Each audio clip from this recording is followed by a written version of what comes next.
In ड्राइभरले चाहिँ एउटा प्रोग्राममा फोन गरेर बोलाउनु भएको छ हैन। हामी जाँदैछौँ प्रोग्राममा, हजुर आएर एक दुई शब्द राखिदिनु होला, एक दुईवटा आफ्नो लागेको कुराहरू राखिदिनु होला भनेर बोलाउनु भएको थियो हैन। सो म चाहिँ प्रोग्राममा जानको लागि रेडी भएँ। अनि त्यहाँ प्रोग्रामहरू कस्तो हुन्छ लेट्स सी हैन। प्रोग्रामको भिडियोहरू म हाल्ने नै छु, हजुरले अन्तिमसम्म हेरिदिनु होला है त। नमस्कार सबैजनालाई। कतिजनासँग मैले राइड पनि लिइसकेको छु, भेटी पनि सकेको छु हैन। सो आज चाहिँ तपाईहरुलाई यहाँ सबैलाई यहाँ बोलाउनुको कारण चाहिँ हजुरहरूलाई एप सम्बन्धी लागेको केही कुरा छ हैन, सल्लाह सुझाव राख्नलाई प्रत्यक्ष भेट गरेरबाट टिम आउनु भएको छ। तपाईहरुलाई जे लागेको कुराहरू सबै राख्नुहोस् हैन। एउटा एउटा गरेर राख्नु भयो नि हुन्छ। अब हजुरहरूलाई कसरी सजिलो लाग्छ है त। एकचोटि सर आफ्नो एकचोटि परिचयबाट सुरु गरौँ त है। हजुरहरू कति भयो मिनिमाइज गरेपछि मात्रै बल्ल फेरि स्टार्ट हुन्छ के। कोही बेला यो समस्या आउनु थालेको धेरै भएको छैन म्याम। ब्याक गएर इन्ड्राइभमा जानुपर्छ हैन त। हुन्छ त्यस्तो हुन्छ म्याम। फेयरको कुरा चाहिँ एकदम आपत्तिजनक नै छ है। 10 किलोमिटरको चाहिँ हामीलाई 155, 160, 150 फेयर आइरहेको हुन्छ है। अब हामी त पुरानो भइसक्यौँ, अनुभवी भइसक्यौँ, हामी कतिमा जानुपर्छ कतिमा एक्सेप्ट गर्नुपर्छ हामीलाई थाहा हुन्छ। पुरा नयाँ राइडरहरूलाई चाहिँ एकदम गाह्रो छ। अनि इन्ड्राइभमा चाहिँ यस्तो घाटा लाग्दो रहेछ भन्ने कुराहरू हुन्छ हैन। होल यो राइडर्सहरूको समस्या हो। प्लिज सुनाइ होस् है। 20 सम्म चाहिँ ठिक छ, कमिसन कटाएर ठिक हुन्छ कि। 10 किलोमिटरको 200 सम्म आयो भने ठिकै हुन्छ कि हामीलाई।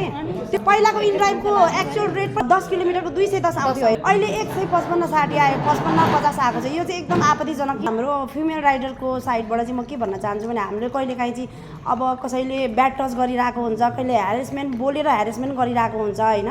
कसैले चाहिँ अब ब्ल्याकमेलिङ नै गरिरहेको हुन्छ कि। यस्तो बेलामा चाहिँ हामीले डाइरेक्ट फोन गरेर चाहिँ हामीले भन्न पाउने एउटा ठाउँ हुनु पर्यो कि त्यो फोन चाहिँ एकदम तत्काल रिसिभ होस् के। Thank you Bimala ma'am. आधी उधी कुरा सिद्ध्याइदिनु भयो उहाँले नै। अब अवसरको कुरा गरिराख्दाखेरि म 2019देखि नै टुटलबाट एक्टिभ भएको राइडर म। त्योदेखि नै पेसागत रूपमै यही काम गरिरहेको छु। फेयरकै कुरा आउँछ 160 रुपियाँ 11 किलोमिटर। जति घटाए नि पाएँ कि, जति घटाए पनि पाएँ। तपाईँको हातमा रिमोट छ, जति घटाऊ भोल्युम घटाऊ या बढाऊ त्यो कस्टमरको हातमा भयो। अब त्यो खाने कि नखाने एउटा त्यो समस्या, त्यो मेन प्रब्लमै त्यो भयो हैन। त्यसैले म अर्को यो राइडर सङ्गठनको महासचिव पनि हो। युनियन 3 वर्ष अगाडिदेखि युनियन सञ्चालन गरिरहेको छु म आफैले।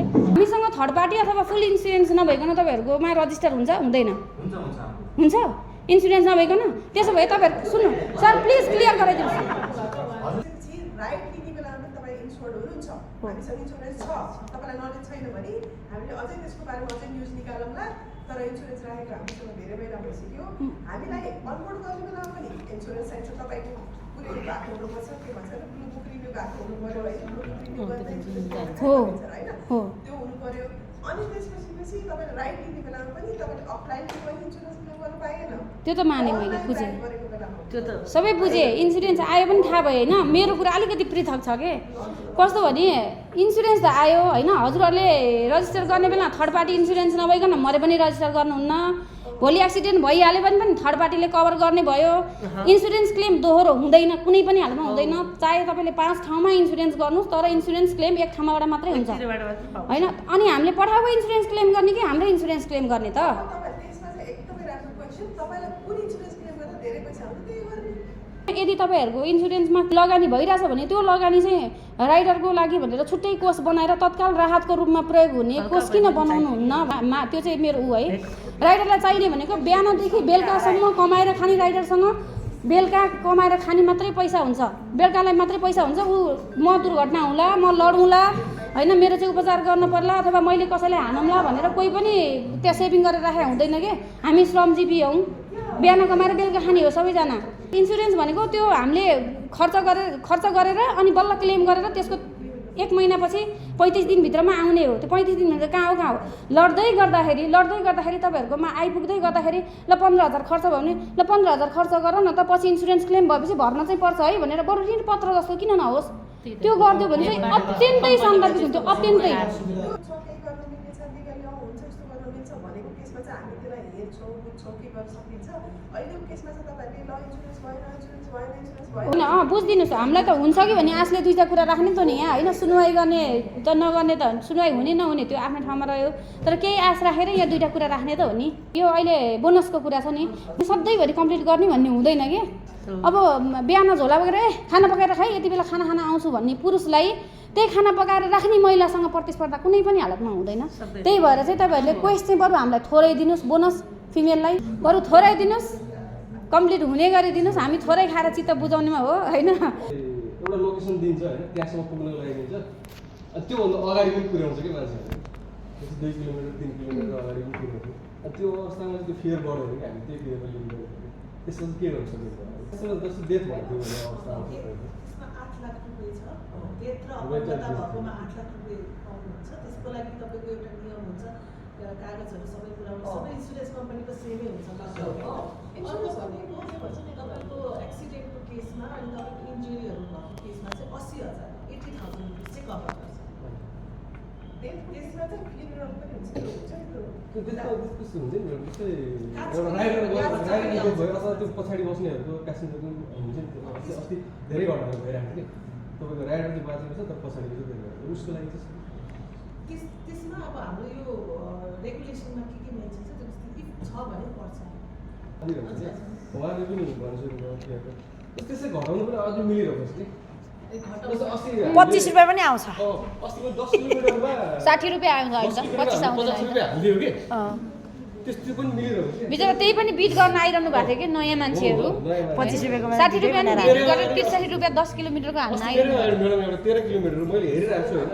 तपाईँले भनेको समस्या अरूले भन्नुभएको छ, यो प्रब्लमलाई चाहिँ एस्केलेट गरिसकेको छ माथि टिमसम्म, यसलाई सकेसम्म चाहिँ ट्राई गर्छौँ। मेन पनि हाम्रो चाहिँ 20 हुनु पऱ्यो कि बाट गर्नु छ। एकजना लडेर यहाँनिर ठुलो भएन उठेर हिँड्ने, तर कहिलेकाहीँ त्यस्तो केसहरू पनि आउँछ कि त्यो लडेर उसले त्यस तपाईँलाई क्यान्सल गरेपछि वार्निङ आयो फेरि। हामीले क्यान्सल जाममा 10 मिनट ढिला भयो भने तपाईँको जाममा परेर 10 मिनट ढिला भयो भने एपबाट वार्निङ आइहाल्छ। ढिला भइरहेको छ है। म अलिकति जोड्छु ल सर, प्लिज है। मैले नि जोडेँ, कतिपय आफूलाई थाहा भएको कुरो नि सेयर गर्ने त नि। हामी त यहाँ अब सल्लाह गर्ने कुरै जस्तो भयो। स्टपको कुरा गर्नुभयो, स्टपको कुरा गरिराख्दाखेरि कस्तो हुन्छ भने जस्तै ट्याक्सी लाइन बसिरहेछ नि त, एउटा अफलाइनलाई मोटिभेसन हुन्छ, के अरे सजिलो हुन्छ है, म भन्छु ल, एउटा अफलाइनलाई सजिलो हुन्छ।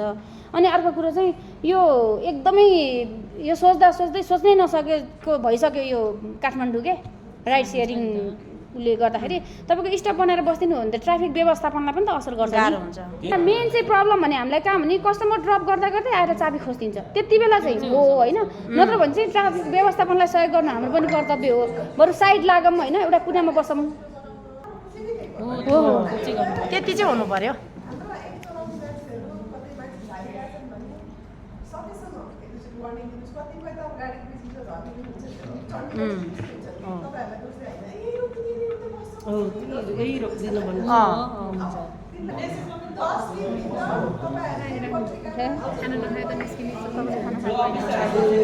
कल सेन्टर चाहिँ हुनु पर्यो कि म्याम, कल सेन्टर। अनि राइड गर्नेकोमा भ्याट काट्दैन, प्लिज क्लियर हुनुहोस्, हिसाब कुन भएको छ भने हिसाब बुझाउनु भन्नु पर्यो है। जहाँ आएको हिसाब पुरै पनि पैसा राइड दिनु भएको छ भने तपाईँलाई बुझ्नु आउँछ, भ्याट राखी यो दिदी भन्ने हुँदैन। रिफन्ड भनेर दुइटै आउँछ। रिफन्ड भ्याट भनेर आउँछ त, त्यो त आउँछ कि रिफन्ड भ्याट भनेर आउँछ कि हरियो दुइटै फिर्ता भइरहेको। म एउटा जोड्छु ल एकचोटि। कस्तो भने यो ज्ञानेश्वर भैरव मार्ग र देवी मार्ग भनेर एउटा आउँछ कि, यो गुगलमा पिन भएको मेसेज भयो होइन, गुगलमा पिन भएको लोकेसन हो। त्यसलाई कसरी चाहिँ हटाउन मिल्छ तपाईँहरूले त्यो चाहिँ गरिदिनु होला।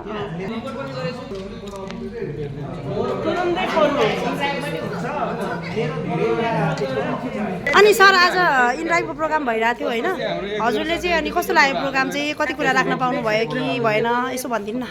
एकदम राम्रो भयो हाम्रो आज होइन, राइडर्सबाट बोल्दैछु होइन। म आजको मिटिङ एकदम राम्रो लाग्यो, किनकि हाम्रो लागि नै बोलाएको थियो र अब राम्रो हुन्छ सबै कुराहरू राख्नु पाएँ। हामीलाई हाम्रो राइडरको व्यथा होइन, हामीलाई गाह्रो परेको यो अप्ठ्यारो परेको कुराहरू चाहिँ इन्डाइरेक्टली सुनिदिएको म यसको लागि धन्यवाद दिन चाहन्छु र सबैजना भेटमा भएकोमा खुसी पनि लागेको छ। कार्यान्वयन हुन्छ कि हुँदैन तर आशा गरौँ होइन। आशा त अब प्रोसेस गर्ने हो, त्यसपछि भएन भने फेरि जवाब दिने हो, फेरि भन्ने हो, बोल्ने हो होइन। गरिरहनु पऱ्यो नि, भागेर त काम छैन नि त होइन।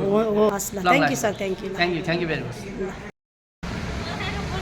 ल हाम्रो सम्पूर्ण राइडरहरू चाहिँ यता अब निस्किएर अब राइड गर्ने बाहिर निस्किँदैछौँ। अब चाहिँ हाम्रो छुट्टी भइसक्यो प्रोग्राम सकेर।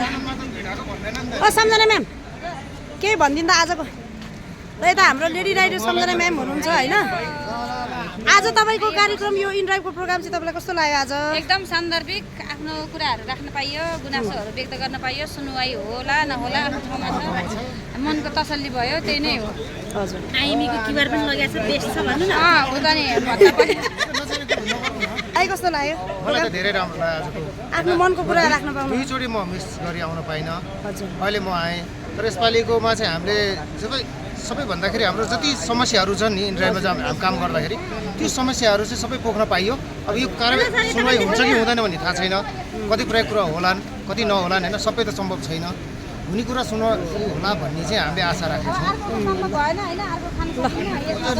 भाइलाई नि राम्रो लाग्यो प्रोग्राम राम्रो लाग्यो इनड्राइभको म अलिक कालो कालो राम्रो छैन होइन होइन प्रोग्राम कस्तो लाग्यो भने एकदम राम्रो लाग्यो यस्तो यस्तो प्रोग्राम होस् ल सबैजना हाम्रो राइडर्सहरू चाहिँ हो खुसी लाग्यो खुसी लाग्यो हाम्रो राइडर्सहरू चाहिँ अब छुट्टी भइसक्यो प्रोग्राम सक्यो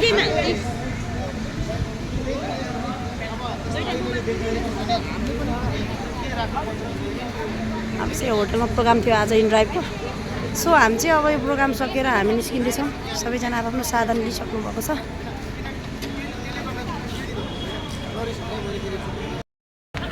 तपाईँलाई कस्तो लाग्यो म्याम अनि आजको प्रोग्राम एकदमै राम्रो लाग्यो सबै राम्रो लाग्यो हो खुसी लाग्यो इन्डियाको कति भयो हजुरले राइड गर्नुभएको गरेको अहिले 11 महिना भयो ए न्यू हुनुहुन्छ यता हाम्रो सङ्गीता म्याम हुनुहुन्छ लेडी राइडरहरू यता सङ्गीता श्रेष्ठ सङ्गीता माया म्याम यता हाम्रो माया म्याम हुनुहुन्छ सङ्गीता श्रेष्ठ कहाँ भाग्नुभयो होइन होइन लामा लामा हेलो अनि हजुरलाई चाहिँ कस्तो लागेन आजको प्रोग्राम एकदम ठिक छ विमला म्याम एकदम दामी छ ठिक छ अनि यस्तो बेला बेलामा हुनुपर्छ हाम्रो जडिया मान्छे पनि बोक्नु धेरै बोक्नु भएछ तपाईँले कस्टमर राइडर र होइन राइडर र एपसँग होइन हामी यसरी समन्वय गऱ्यो भने चाहिँ एकअर्काको कुरा बुझ्न सजिलो हुन्छ एपले के सुधार्नु पर्ने छ भन्ने कुरा चाहिँ राइडरहरूबाट सिकिन्छ के